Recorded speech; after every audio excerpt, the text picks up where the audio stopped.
저희 교회에서 8년 동안 사역을 하셨던 목사님, 이덕관 목사님 있습니다. 지금 진주에서 이제 담임을 하시는데요. 이덕관 목사님은 제 개인적으로 청년 시절부터 제자입니다. 그래서인지 저희 교회를 떠나고 난 지난 10년 동안 스승의 날이 되면 꼭 선물을 보내는, 꼭 선물을 보내는 이제하고는 이제 좀 막역한 사이이기 때문에 그렇습니다. 그동안 보내온 게 보면 이제 제가 이제 몸이 부실하니까 몸에 좋은 건강차 있죠. 뭐 녹차도 보내고 뭐 메밀차도 보내고 뭐 이런. 그다음 한 번은 또 커피 잔 세트도 이렇게 보내고 또 한 번은 또 책을 보내왔더라고요. 책도 이렇게 목사님 설교 준비하고. 또 한 번은 이분이 천안에서 사역을 오래 하셨기 때문에 천안에서 나는 특산물이 있습니다. 호두과자라고. 호두과자를 또 보내요. 제가 지금까지 받았던 선물 중에 가장 기뻤던 건 뭘까요? 여러분 생각에? 예? 먹는 거. 차도 먹는 거잖아요. 차도 마시는 건가? 예, 뭐 말 안 해도 아실 거예요. 뽕 대신 닭이라고, 빵 대신 호두과자가 제 개인적으로 제일 반가웠던 선물입니다. 근데 이번에도 이제 엊그제 선물이 왔어요. 제가 이렇게 뜯어봤는데 포장이 예사롭지가 않았습니다. 그래서 다 뜯어보니까 길쭉하게 생긴 아주 고급진 병이 이렇게 두 개 들어있는 거예요. 그런데 이게 병이 아주 이제 럭셔리하게 다 길쭉한 병입니다. 이게 누가 봐도 뭐다? 양주예요, 양주. 양주같이 생겨, 양주병같이.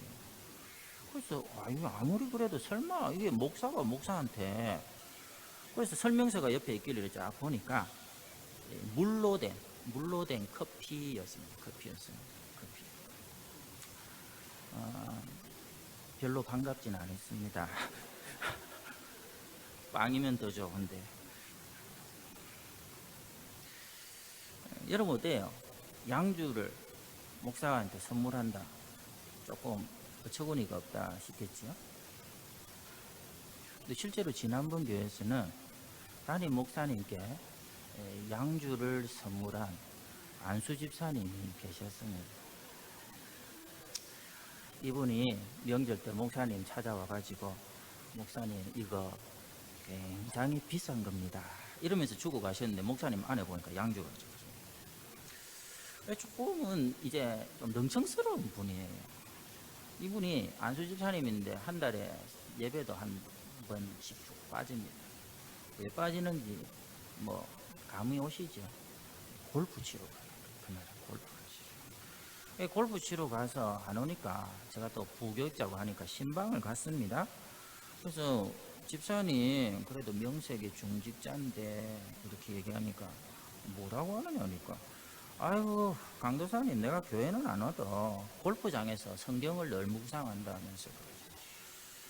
아시죠? 골프장에서 묵상하는 성경 시편 23편. 골프장 필드를 딱 보면서 푸른 초장으로 나를 인도하시는도다 이런 묵상. 그리고 골프채를 이렇게 짚고 다니면서 주의 지팡이와 막대기가 나를. 제가 그 얘기를 듣는데요, 저는 그때 진짜 30살이었거든요. 한참 뭐 젊을 때. 그런데도 그 안주 집사님 말하는 입을 확 쥐어박고 싶더라고요. 그런 말 얄미웠어요. 정말 얄미웠어요. 근데 저는 이 목회가 결국 이런 것이라고 봅니다. 여러분 순종 잘하고 열심히 따라오는 성도들하고만 목회를 하면 얼마나 쉽겠습니까? 그러나 목회의 본질은 오히려 애먹이고 삐딱하고 때로는 힘들게 하는 성도들을 말씀으로 바로잡아주고 변화시키는데 더 큰 의미가 있겠죠. 우리의 신앙생활도 마찬가지입니다. 늘 나에게 잘해주고 환대해주는 사람만 있으면 신앙생활 어렵지 않지요. 그러나 의외로 이 땅은 나를 힘들게 하고 애매하게 괴롭히는 사람들로 넘쳐납니다. 이런 이웃을 만날 때가 적지 않은 게 우리의 숙제지요. 오늘 본문 말씀은 그런 상황 가운데서 정말 하나님의 백성, 우리가 얘기했죠. 1장에서 11장까지 로마서에서 믿음을 얘기하는데 그 믿음을 가진 하나님의 백성이라면 그런 이웃들을 어떻게 대하며 살아야 되는가, 거기에 대한 답을 제시하고 있습니다. 하나씩 봅니다. 첫 번째, 저들을 축복하라 하는 것입니다. 14절 그리고 20절 21절을 읽도록 하겠습니다. 14절 먼저 읽습니다. 시작. 너희를 박해하는 자를 축복하라. 축복하고 저주하지 말라. 20절입니다.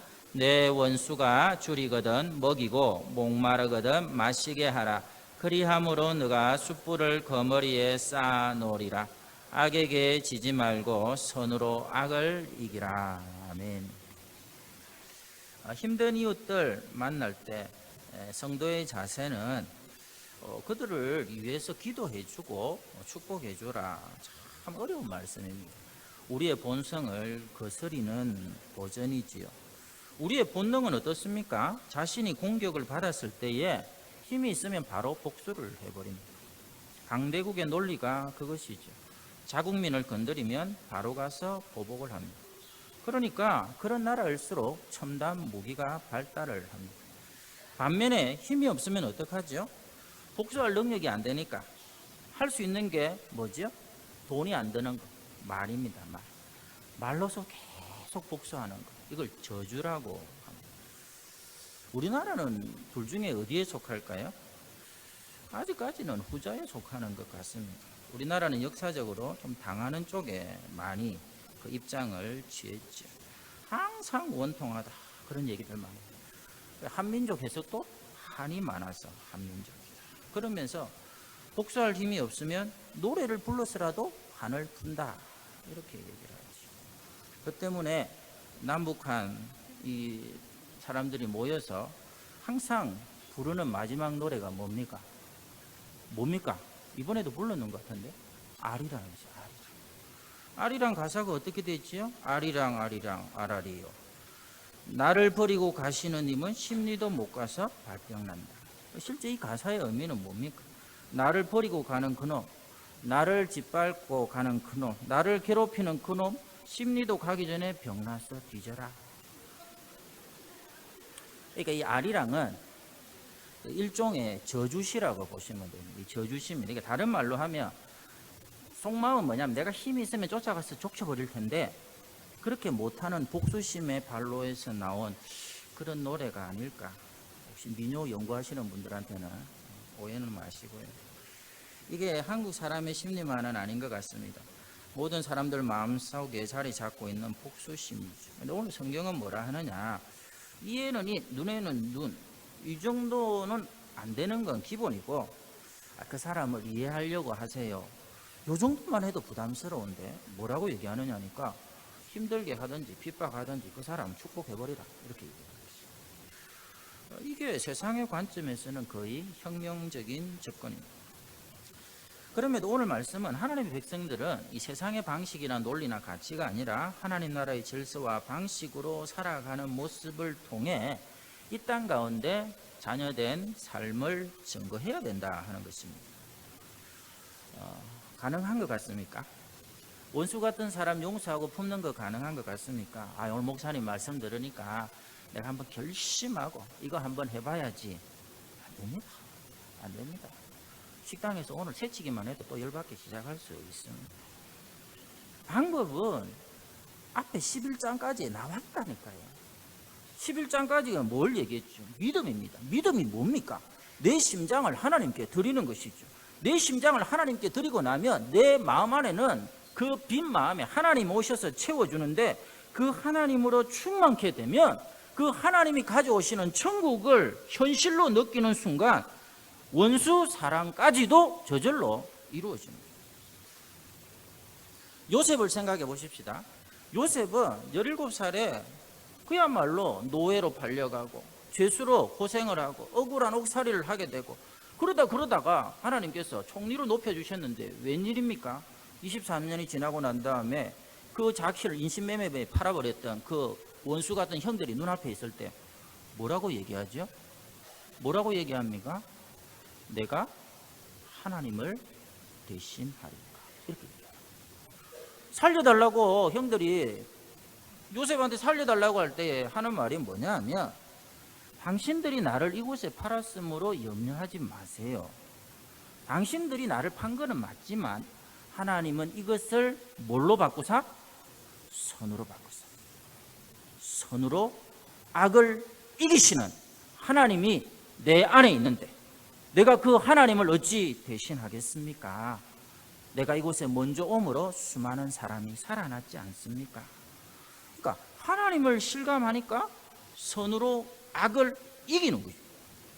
이거 말고는 다른 어떤 방법도 안 됩니다. 다윗을 보세요.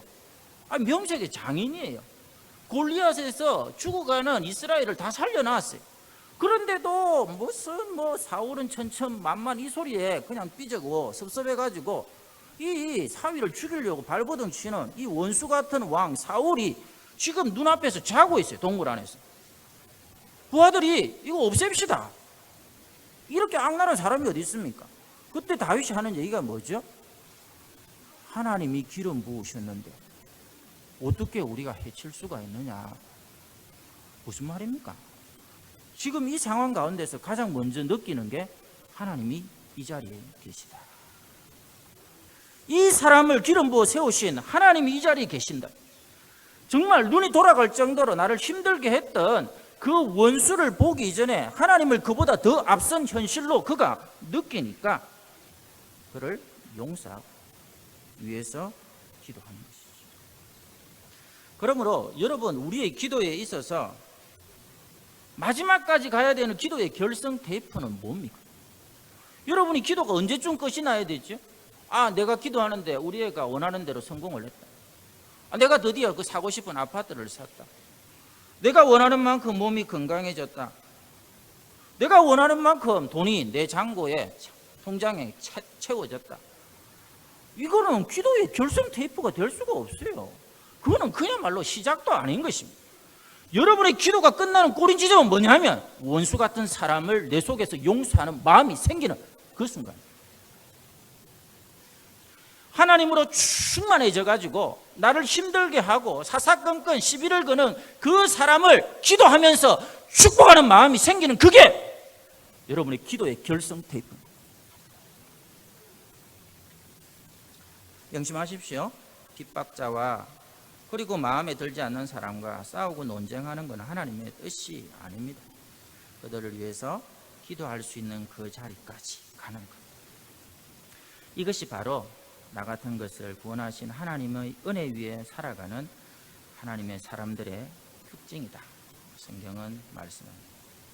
두 번째, 이웃에 대해서 동고동락하라. 15절 우리 같이 읽도록 하겠습니다. 15절입니다. 시작. 즐거워하는 자들과 함께 즐거워하고 우는 자들과 함께 울라. 예수 잘 믿는다는 게 뭐냐? 즐거워할 때 잘 웃는 사람입니다. 울어야 할 때 울 줄도 아는 사람입니다. 예수 안 믿는 분들은 보면 울어야 할 때 잘 울지 못하는 것 같아요. 근데 결정적인 울음은 언제 나오느냐 하면 사실 회개해야 될 때인데 믿음이 없으니까 애통하거나 북받쳐 울 줄을 모르죠.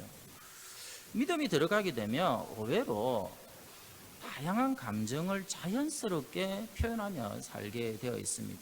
기뻐할 때 같이 기뻐할 줄 알고, 슬플 때 함께 슬퍼할 줄 알고, 이거 하나님이 주시는 거거든요. 성도들은 즐거워하는 훈련도 좀 하셔야 되고요, 울어야 될 때 우는 훈련도 받아야 됩니다. 그건 역시 성령께서 시키십니다. 무표정하시면 안 돼요. 무표정하시면. 제가 가끔 드리는 얘기입니다만은 설교할 때 이렇게 다 보이거든요. 보이는데 어떤 분은 표정이 조금 겁납니다. 저하고 하여튼 상당한 유감이 있는 듯한 표정을 짓고 계시는데 그 표정은 조금 이렇게 순화를 좀 시키세요. 지금 갑자기 하려니까 안 되죠. 하여튼 그래도 노력을 하세요. 근데 그분들 만나서 얘기해 보면요, 진짜 부드러운 분들이거든요. 그러니까 의사 표시를 할 때도 이렇게 정확하게 좀 하시고. 저는 처음에 이제 전포교회 온 지 이제 20년째 아닙니까? 처음에 왔을 때 어르신들이 말하는 걸 잘 못 알아들었어요. 같은 부산 사람인데도 어르신들은 또 이게 겁이 높더라고요, 사투리가. 그래서 제가 신방을 가서 얘기를 했습니다. 뭐라고 얘기했느냐 하니까 예배 시간에 표정이 너무 안 좋으시던데 몸이 어디 아프세요? 라고 물어봤어요. 그때 이분이 어르신이 뭐라냐, 언제? 이렇게 얘기하네. 그래서 제가 언제? 예배 시간에 그러셨잖아요. 그랬더니 어디에? 이렇게 얘기를 하는 거예요. 그 교회에서 기도실에서 그랬잖아요. 지금 무슨 말 하는지 아시겠죠? 언제 어디에는 아니라는 말인데 저는 언제 어디서에 이런 말로 알아들었고, 예배 시간에 기도실에서 헷갈리고 저한테 더 화를 내는 줄 알고 기분 굉장히 나빴습니다. 사실 그는 달라요. 여러분 이거 잘 이해를 하려면 동고동락 하는 수밖에 없습니다. 우리 이 섬길 때에 우리 젊은 분들도 우리 어르신들도 좋아하는 거에 또 맞춰서 섬기는 것도 필요한 것 같아요. 제가 할머니 성도님들 데리고 이렇게 예전에 이렇게 뭐 야유회 같은 데 한번 간 적이 있거든요. 그때 어디를 갔느냐면 경주를 데려갔어요. 경주 가면 무슨 이름을 모르겠다. 자수정 막 있는 박물관인지 거기 그 구경시켜 드린다고 그래요. 그 식사하고 모이세요 이랬더니 거의 안 왔어요. 이거 지금 분명히 모이라고 했는데 이 박물관 구경시켜 준다고 이거 막 표를 다 끌어놓고 그 표 비싸거든요. 얼마인지는 하여튼 기억이 안 납니다. 어디 갔냐고 그래 우리 여전사님한테 이렇게 여쭤보니까 저기 가봐라. 가는 거야. 전부 쑥 캐고 앉아 있는 거예요. 쑥을 캐고.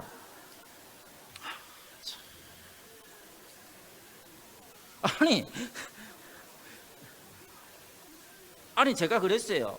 지금 오늘 우리가 이거 쑥이 문제가 아니고 오늘 경주 박물관 보러 왔다고 이거 구경시켜 드리려고 왔는데 전부 앉아서 막 쑥 캔다고 이래.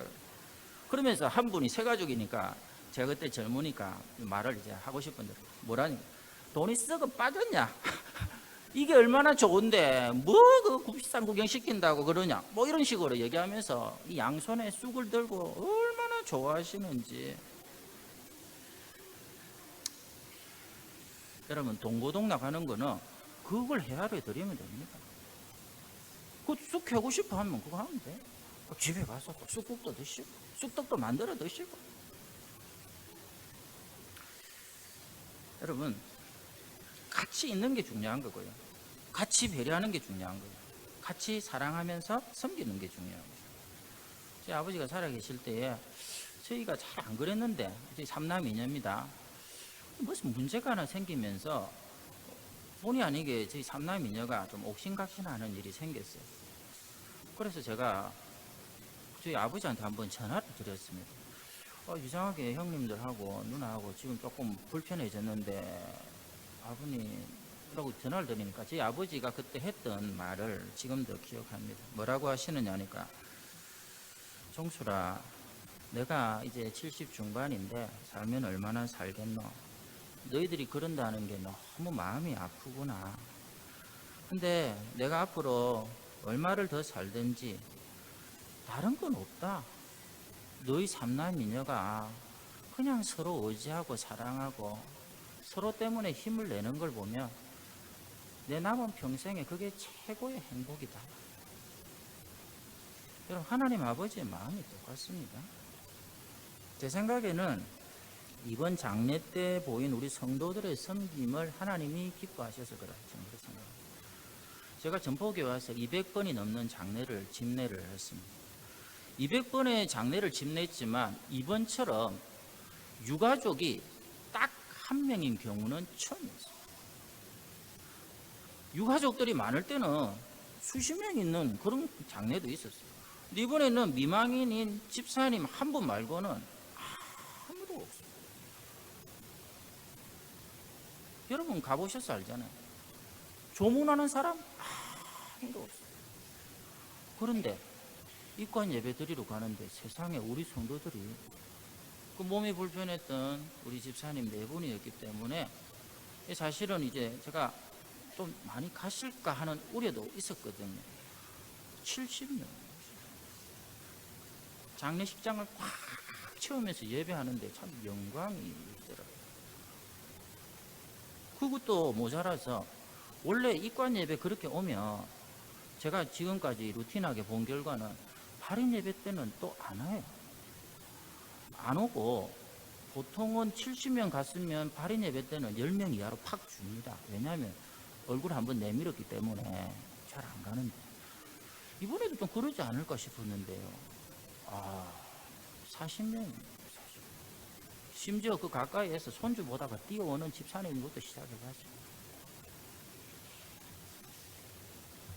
이번에 또 최초도 하나 더 있었어요. 임동희 집사님 혼자 있는다고 거기서 집에도 안 가고 이틀 밤을 새운 성도들이 있어요. 같이 밤을 새웠어요. 집에도 안 가고. 제가 그랬어요.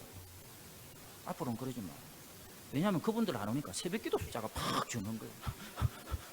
그 사람들이 장례식장에 있으니까 새벽기도 할 사람이 없어지는 거예요. 제 생각에는 임 집사님 위로도 많이 받았지만 진짜 위로와 행복은 하나님이 만끽하지 않았을까 이런 생각을. 여러분, 하나님의 사람에게는요 큰 일 작은 일이 따로 있지 않습니다. 참새 한 마리가 땅에 떨어지는 것이나 한 나라가 흥하고 망하는 것이나 하나님의 입장에서는 그 난이도에 있어서 전혀 차이를 느끼지 않습니다. 다만 그것을 하나님이 기뻐하시느냐 이 문제만 남는 거죠. 지금 온 세상이 트럼프와 김정은이가 만난다고 난리도 이런 난리가 없습니다. 우리나라뿐만 아니라 온 세가 이걸로 인해서 호들갑을 떨고 있습니다. 필요하죠. 필요합니다. 이걸 위해서 여러분 기도도 하세요. 근데 더 중요한 것은 그렇게 만나고 세상이 난리를 치는 이게 과연 하나님의 뜻이냐는 물어봐야 되는 거죠. 하나님의 뜻이 맞다면 이것은 참 크고 기이한 일임에 틀림이 없습니다. 그러나 만약에 그게 아니라면 제가 확신하기로는 지금 이 시간 트럼프와 김정은이 만남이 아니고 여러분 한 사람 한 사람이 이 예배 가운데 만유보다 크신 하나님을 만나는 이 순간, 예배하며 하나님을 만나는 여러분 각자가 1대1로 하나님과 대화하고 회담하는 이 자리가 하나님 앞에는 훨씬 더 귀하고 큰 일입니다.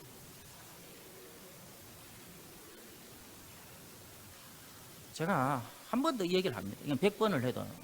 제가 왜 이렇게 확신을 하느냐 하면요, 저는 우리나라를 6.25에서 건져주신 것을 하나님께서 하셨다고 믿는데요, 이 하나님께서 6.25 공산화되는 것을 막고 건져주시기 위해서 또한 그 이후로 지금까지 70년 가까이 이 땅에 전쟁이 나지 않도록 평화를 지켜주시기 위해서 지금까지 미국의 대통령들이 한 것과 한국의 대통령들이 했던 역할보다 이 평화가 지켜지기 위해서 강원도 산골짜기에서 고추 농사를 지으며 새벽마다 기도했던 할머니 성도의 역할이 저는 훨씬 더 크다고 믿습니다.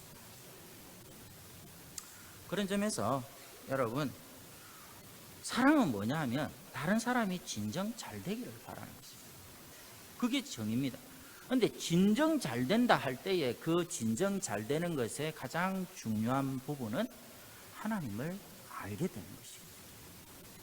그걸 위해서 우리가 함께 울 수도 있고 아파할 수도 있고 때로는 기뻐할 수, 그가 정말 사랑꾼이 하나님의 사람인 것이지. 이 사랑의 능력을 회복하기를 축원합니다. 마지막 하나, 겸손한 이웃이 되십시오. 16절 보도록 하겠습니다. 16절입니다. 시작.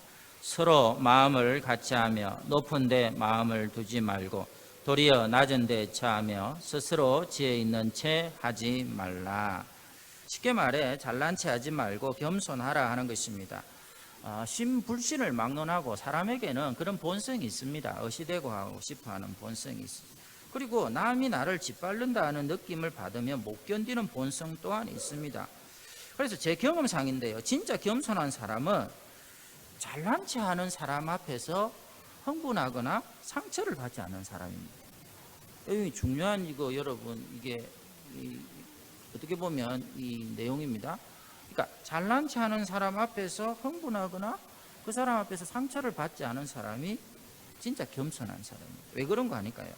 진짜 겸손은 누구에게만 있었느냐 하면 예수님께만 있는데, 겸손해졌다는 것은 그리스도의 장성한 분량까지 자랐다, 즉 성장하고 성숙했다는 것이잖아요. 자, 그렇다면 여러분의 어린 자녀들이, 그 초등학교도 들어가지 않은 자녀들이 할아버지 할머니 엄마 아빠 이거 보세요 하면서 잘난 척 할 때에 상처받는 부모가 있습니까? 오히려 기특할 수도 있고 이쁘게 봐줄 수도 있고 필요하면 기도하겠죠. 여러분, 여러분들이 진짜 겸손하면 상대방이 아무리 교만해도 그걸로 인해 상처받지 않습니다. 근데 물론 이거 제가 자유롭지 못한 부분인데요, 저도 겸손한 사람 앞에서는 마음이 편합니다. 그러나 저보다 참 잘났다라는 느낌을 주면 왠지 마음이 어려워질 때가 많습니다. 여러분, 똑똑한 사람 많은 데 가면요, 절대로 거기서 은혜 못 받습니다. 제가 지난번에 서울에서 선교회 이사회를 한 데 갔습니다. 하여튼 서울에서 하는데 한번 가보자 갔더만요. 거기에 모인 12명 이사분들은요, 기본이 수천 명 목회를 하시는 거예요. 수천 명. 저는 간신히 이거 20억 우리 교육관 공사 우리 성도들이 헌신해가지고 지어가지고 갔더니 거기는 기본이 200억 300억 교회 예배당 다 지었던 분들이죠. 그러다가 어떤 분은 2만 명 수영로 교회 와서 집회도 여러 번 한 분도 계시고, 이런 쟁쟁한 분들이라 말씀을 얼마나 잘하는지, 저도 그 사이에서 말을 하려고 준비를 하고 이랬었어요. 내가 말을 한번 해야지. 말을 하려고 하면 주제가 팍 바뀌어버리는 거예요. 속이 딱 상하는데, 어떤 분은 또 말을 하려는데 이 사람은 또 한국말로 했다고 영어로 했다고. 명함을 못 냅니다. 그래가지고 마음이 조금 낙심이 돼가 전포교회 오면 어떻습니까? 저 혼자 떠들어요. 저 혼자. 우리 성도들은 제가 시시한 얘기, 별 쓰잘데기 없는 얘기 비슷하게 해도 진지하게 들어줘요. 한두 마디를 해도 아멘 해주고. 그러니까 거기 있다가 여기 오면 제가 치료가 되는 거예요. 자신감이 회복. 새로운 인생을 삽니다. 새로운 인생. 그러니까 여러분이 저보다 훨씬 나은 거예요. 여러분이 저보다 훨씬, 아니 100배는 나은 것입니다. 여러분이 저를 살려주고 있는 것이죠.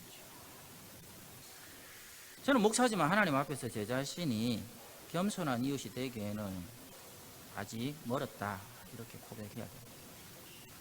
사랑하는 성도님들, 겸손한 사람 앞에서는 우리의 마음이 어렵지 않습니다. 그렇게 마음을 열게 할 수 있으면 하나님도 패스가 되는 것이죠. 주변에 잘난 체 하는 사람들 많지. 그들 앞에서 마음을 같이 하고, 이 성경의 마음을 같이 한다는 것은 하모니입니다. 하모니. 조화를 이루고 맞추어주고 자신을 낮추는, 이게 어렵지만 영혼을 얻기 위해 성경은 꼭 그렇게 하라고 당부를 합니다. 그런 얘기 들어보셨을 겁니다. 사람은 사는 동안에 3번의 기회는 꼭 주어진다. 어떻습니까? 그렇습니까? 그렇다면 여러분은 그 3번 중 몇 번 남았습니다? 성경은 3번을 얘기하지 않습니다. 성경은 모든 삶의 순간이 기회의 연속이라고 증거합니다. 우리 삶의 모든 순간이 평생에 2번, 3번, 4번 기회가 오는 게 아니라 우리 삶의 모든 순간이 기회로 쭉 이어진 실선이라고 얘기합니다. 어떤 기회입니까? 어떤 기회죠?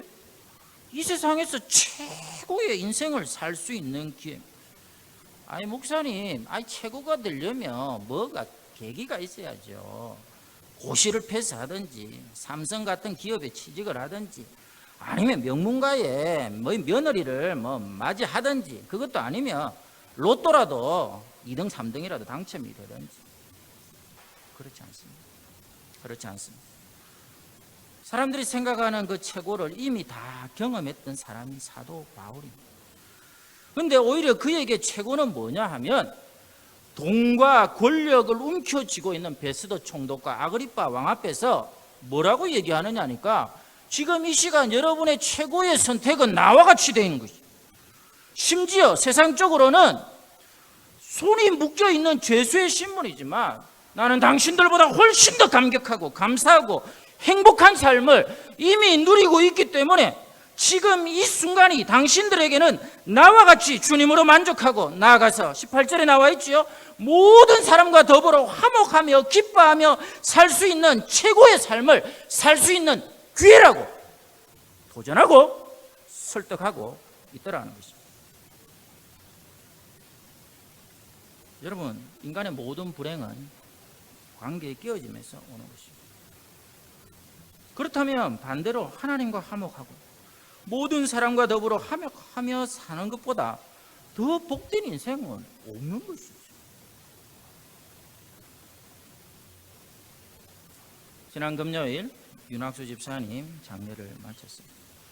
제가 그분에 대해서 잘 모릅니다. 왜냐하면 의사소통이 힘들 정도로 장애가 있으시기 때문에 그렇습니다. 근데 제가 이번에 그 조카되는 분하고 얘기를 나누다가 놀라운 사실을 알았어요. 여러분이 보셨을 때 말도 잘 못하시고 몸도 불편하시고 걷는 것은 너무너무 힘들어 하시는 그 윤학수 우리 집사님 81세인데요. 이분은 연세대학을 다니셨습니다. 연세대학을 다녔던 분, 그 당시. 연세대학을 다녔는데 대학교 3학년 때 사고를 당했어요. 제가 생각할 때는 뇌 쪽에 손상을 입으신 것 같습니다.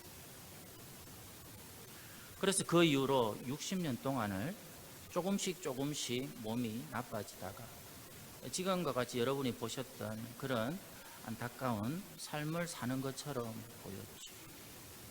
그런데 제가 그분 신방을 한두 번 간 적이 있고요. 앞에서 예배드리는 이 표정을 보면 여기 있는 정상적으로 아니 다른 사람들 이상으로 가지고 사시는 여러분들 표정보다 훨씬 더 감격, 훨씬 더 자주 오세요. 왜? 은혜가 좋으니까, 예배 드릴 수 있으니까. 그래서 우리 교회 오시기 전에는 저 멀리 대신동에 있는 교회를 다니죠. 제가 우리 교회로 오세요. 왜냐하면 저는 남의 교회 교인들 오라 소리 안 하는데 너무 거리가 머니까 우리 교회에서 임집사님하고 같이 신앙생활했어요. 오신 이후에 우시는 거지. 예배하다가 웃는 것이죠. 여러분, 이것이 그의 60년 이후의 삶에 있어서 순간순간이 기회의 시간입니다. 여러분이 생각에는 아무것도 이런 것이 없죠? 그러나 하나님 앞에서 그는 그 순간 하나님으로 기뻐하는 최고의 삶을 연속해서 살고 계셨더라는 사실입니다. 사랑하는 성도님들, 투쟁하는 능력은 누구에게나 있습니다. 화해하고 축복하는 능력은 드물죠. 우리도 그렇게 샀으면 좋겠습니다. 예수님처럼, 스데반 집사님처럼 원수까지도 품을 수 있는 능력을 주십시오. 이 기도가 여러분 오늘 있어야 돼요. 이 기도가 우리가 가야 되는 꼬린 지점이고 우리 기도에 있어서 결성 테이프가 끊어지는 순간, 이 소중한 능력을 회복하셔서 이 가정의 달에 여러분 원수도 품으며 여러분의 가족들, 부모님들, 자식들, 손주들, 형제들 품지 못할 사람이 뭐가 있어요? 가정천국 꼭 만드시고 하나님의 자녀됨을 모든 이들에게 나타내는 최고의 삶을 남은 평생 사실 수 있기를 축원합니다.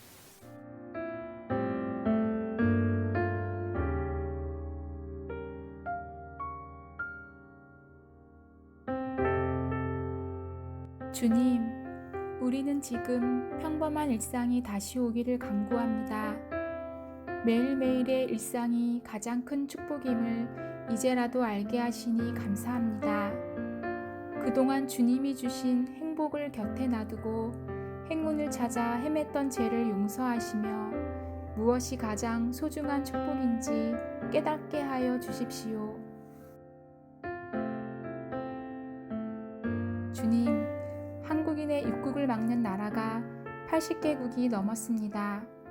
이는 기회가 있을 때마다 지나치리만큼 해외여행을 다니는 한국인에게 이제는 좀 절제하라는 주님의 사인같이 느껴집니다.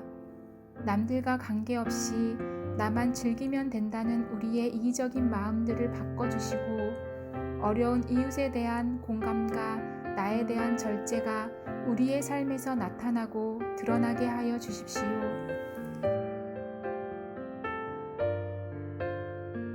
주님, 마스크 없이는 하루도 살 수 없는 세상이 되고 말았습니다. 이는 그동안 너무 많이 무책임한 말을 내뱉고 아무렇지도 않게 퍼날랐던 우리들에게 조금 더 침묵하며 살라는 주님의 명령 같습니다. 내 입을 막으며 적게 말하고 진실만을 전하기 위해 노력하게 하여 주십시오.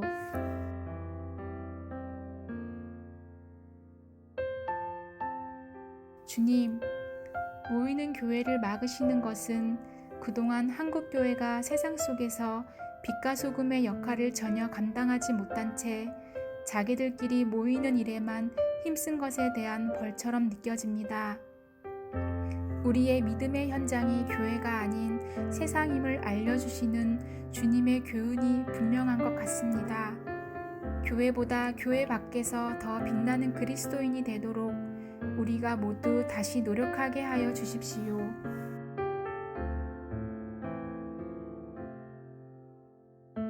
교인이 5만이니 10만이니 하는 것이 모두 거품인 것을 알게 하신 주님, 하루아침에 예배당의 교인들은 없어질 수 있음을 깨닫게 하시니 감사합니다.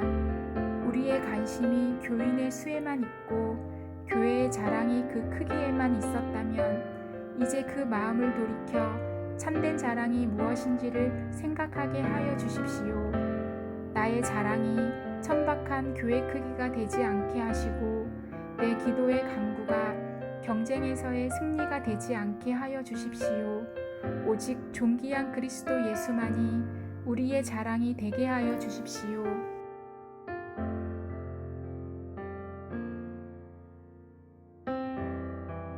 주님, 이 어려움이 다 지나고 난 후 이 땅의 교회들이 다시 새로워지며 주 안에서 하나의 교회로, 같은 교회로 함께 천국을 향해 나가게 하여 주십시오.